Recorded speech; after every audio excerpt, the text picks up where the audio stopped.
যখন তার বয়ফ্রেন্ডের লগে মার দেখা করা টেনশনে আমার গলাটা শুকাই যাইতেছে গা। তোমার মাঝে ডেঞ্জারাস আবার হতে হাত পা কাঁপতেছে। তুমি একটু বেশি ভেতো না, আমার বিয়া করার ইচ্ছা তোমার আসেই নি।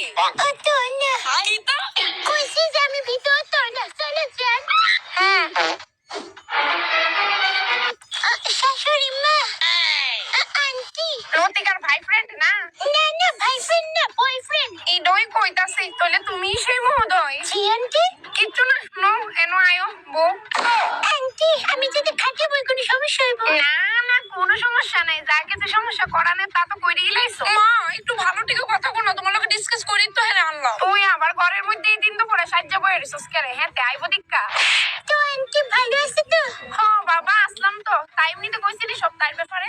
হ্যাঁ হ্যাঁ সব জানি, তাইও সব জানি। তাই জানা হে তিন গেছেন না খাই দিও জানো।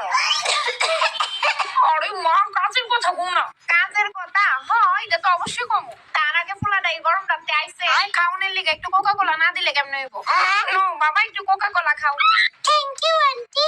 তো মনে এইবার কো তুমি এখন কি তা করতেছো? ওই তো জল মিশাই না কোকা কোলার গ্লাস নিয়ে বইছি। কাজ বাজের কথা কইতাছিলাম বাবা।